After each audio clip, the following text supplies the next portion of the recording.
Hi అందరికీ నమస్కారం. తమిళనాట ఎన్నికల్లో రాఘవ లారెన్స్ పోటీ చేయబోతున్న వార్త ఇప్పుడు హాట్ టాపిక్ గా మారింది. తమిళనాట అంతా కూడా రాఘవ లారెన్స్ మళ్ళీ ఎమ్మెల్యే బరిలో దిగబోతున్నారు అని. సో ఆల్రెడీ తమిళనాట ఎన్నికలు అయిపోయినాయి, విజయ్ ముఖ్యమంత్రి అయిపోయినారు కదా, మళ్ళీ ఎన్నికలు ఎందుకు బ్రో అంటే ఎస్, విజయ్ 2 చోట్ల పోటీ చేసిన విషయం మనందరికీ తెలిసిందే. 2 చోట్ల ఆయన విజయం సాధించారు. ఒకటి పెరంబుదూర్ అయితే ఒకటి తిరుచి.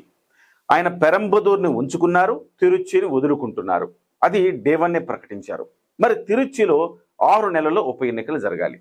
మరి 6 నెలల్లో ఉప ఎన్నికలు జరగాలంటే ఎవరిని అభ్యర్థిగా పెడతారు విజయ్ అనేది పెద్ద చర్చ జరిగింది.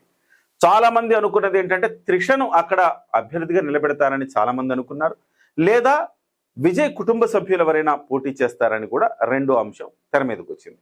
ఇంకొక అంశం ఏంటంటే విజయ్కి మద్దతు ఇచ్చిన బీసీకే పార్టీ, విడుదలై చిరుతైగల్ కచ్చి, ఈ పార్టీ కూడా తమకు తిరుచి కావాలి, తమ అధినేత ఆ తిరుచి నుంచి పోటీ చేస్తాడు, ఆయన గెలిపించుకోవాలని చెప్పేసి వాళ్ళకి 2 సీట్లు ఉన్నాయి. వాళ్ళు పట్టుబట్టడం జరిగింది. అయితే అందుకే చాలా కాలం చర్చలు, ప్రతిష్టంభన కూడా కొనసాగింది. 2 రోజులు, 3 రోజులు, 4 రోజులు అట్లా ప్రతిష్టంభన కొనసాగింది. వాళ్ళ డిమాండ్ ఏంటంటే ఒక మంత్రి పదవి ఇవ్వాలి, అలాగే తిరుచి సీట్ ఇవ్వాలి, అందులో బీసీకే అధినేతను వాళ్ళు నిలబెట్టుకోవాలి. ఇది వాళ్ళ డిమాండ్ అనమాట. అయితే దీనికి ఆయన విజయ్ గారు ఓకే అన్నారా లేదనేది బయటకు రాలేదు, కానీ ఎట్టకేలకు మళ్ళీ వీళ్ళైతే మద్దతు ఇచ్చారు, ప్రభుత్వం ఏర్పాటైంది. అయితే ఇప్పుడు మరి బీసీకే పోటీ చేస్తుందా, టీవీకే పోటీ చేస్తుందా అంటే టీవీకేనే పోటీ చేస్తుంది అనే వార్తలు వస్తున్నాయి. టీవీకే తరపున ఎవరు అంటే త్రిష కాదు, ఆయన కుటుంబ సభ్యులు కాదు, రాఘవ లారెన్స్ పోటీ చేస్తారన్న మాటలు వినపడుతున్నాయి.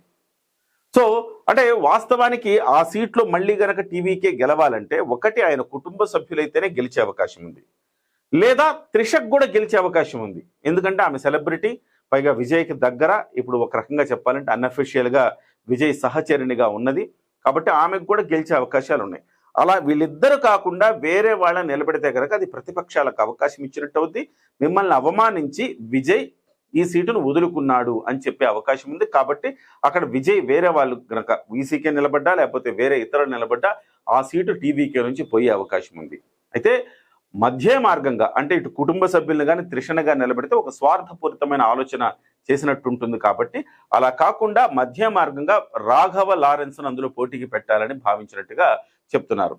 రాఘవ లారెన్స్ కి అలాగే ఇటు ఈయన విజయ్కి కూడా సత్సంబంధాలు ఉన్నాయి. విజయ్ పొలిటికల్లోకి ఎంట్రీ ఇస్తాడన్న అప్పటి నుంచి కూడా ముఖ్యమంత్రి అయ్యేంత వరకు కూడా మద్దతుగా నిలబడ్డాడు రాఘవ లారెన్స్ గారు. ఆయనకు మద్దతుగా పోస్టులు, ట్వీట్లు చేస్తూ వచ్చారు. ఇప్పుడు రాఘవ లారెన్స్ అయితే విజయం సాధించే అవకాశం ఉందనేది విజయ్కి ఒక నమ్మకం ఉంది, అందుకే ఆయన నిలబెడుతున్నారు. సో అది కూడా నిస్వార్థంగా కనపడుతుంది జనానికి అని చెప్పేసి అంటున్నారు. పైగా ఆయన సెలబ్రిటీ, అనేక సేవా కార్యక్రమాలు చేశారు. రాఘవ లారెన్స్ గురించి చెప్పాలంటే చాలా పెద్ద ఎత్తున సేవా కార్యక్రమాలు చేశారు. ఆయనకు మించిన అభ్యర్థిత్వం మరెవరికి ఉండదని కూడా చెప్పాలి.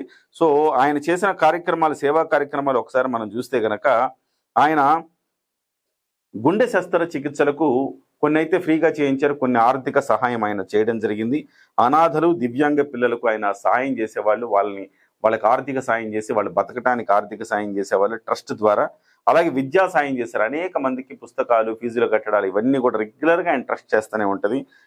ఇకపోతే మాత్రం అనే ఒక కార్యక్రమం ద్వారా రైతులకు ట్రాక్టర్ల పంపిణీ చేసి ఎవరైతే పేద రైతులు ఉన్నారో, దుక్కి దున్నుకోలేని వాళ్ళు ఉన్నారో, అలాంటి వాళ్లకు లోన్ సౌకర్యం కూడా లేని వాళ్ళు ఉన్నారు, కట్టుకోలేని పరిస్థితులు ఉన్నాయంటే అలాంటి వాళ్ళని ఎంపిక చేసి వాళ్ళకి ట్రాక్టర్లు పంపిణీ చేశారు. అలాగే ప్రకృతి విపత్తుల సమయంలో ఆయన విరాళాలు ఇవ్వటం అనేది కూడా చేస్తూ ఉంటారు. కేరళ ప్రభుత్వానికి 2018 వరదల్లో ₹1 విరాళం ఇచ్చారు. ఇకపోతే జల్లికట్టు ఉద్యమానికి కూడా మద్దతుగా ఆయన నిలవటం జరిగింది. ఇలాగా చాలా అంశాల్లో రాఘవ లారెన్స్ సమాజాన్ని ఆయన చదివిన వ్యక్తి. అంటే ఎక్కడి నుంచి వచ్చాడో మనందరికీ తెలుసు. రాఘవ లారెన్స్ ఒక గ్రూప్లో ఒక డాన్సర్గా ఉన్న రాఘవ లారెన్స్ మెగాస్టార్ చిరంజీవి గారి ఆశీస్సులతోటి డాన్స్ మాస్టర్, కొరియోగ్రాఫర్ అయ్యాడు. ఆ కొరియోగ్రాఫర్ అయిన తర్వాత అక్కడి నుంచి మళ్ళీ ఆయన దర్శకుడిగా, హీరోగా తన ప్రతిభా పాఠవాలను చూపించుకున్నాడు. ఇవాళ ఒక రకంగా చెప్పాలంటే star hero, star director, star choreographer. Choreography మానేసినా కానీ స్టార్ హీరో, స్టార్ డైరెక్టర్గా ఈయన కొనసాగుతూ ఉన్నారు. అలాంటి రాఘవ లారెన్స్, సమాజం పట్ల ప్రేమ ఉండే రాఘవ లారెన్స్, అలాగే సమాజం అంటే సమాజంలో కూడా ఆయనకు ఒక మంచి పేరు ప్రఖ్యాతులు ఉండే, సెలబ్రిటీ హోదా ఉండే రాఘవ లారెన్స్ అయితే తిరుచి స్థానానికి సరిగ్గా సరిపోతాడని భావిస్తున్నట్టుగా చెప్తున్నారు. ఇదే అంశాన్ని ఆయనతో ప్రస్తావించారు మీడియా వాళ్ళు. మీరు పోటీ చేస్తున్నారంటే ఆయన నవ్వుతూ 11వ తారీఖు నేను ఒక కీలకమైన, నా జీవితంలోనే ఒక అతిపెద్ద కీలకమైన నిర్ణయం ప్రకటించబోతున్నాను. కాబట్టి అప్పటి వరకు వెయిట్ చేయండి అని ఆయన చెప్పడం ఊహాగానాలకు మరింత బలాన్ని ఇస్తుంది. ఇటువైపు టీవీకే మాత్రం ఇప్పటి వరకు ప్రకటించలేదు. కానీ విజయ్ సైడ్ నుంచి మొత్తం మీద ఏదో 11వ తారీఖు కీలక ప్రకటన చేస్తారంటున్నారు. అది ఇదేనా అని చాలా మంది అనుకుంటున్నారు. ఏదేమైనా రాఘవ లారెన్స్ లాంటి ఒక మంచి మనిషి ఎక్కడ ఎలాంటి పని చేసినా అందరూ మద్దతుగా నిలుస్తారు. నిలవాల్సిన అవసరం కూడా ఉన్నది. సమాజానికి కావలసిన మనిషి రాఘవ లారెన్స్ అని చెప్పాలి. ఏమైనా ముందుగానే మనం ఆల్ ది బెస్ట్ చెప్దాం.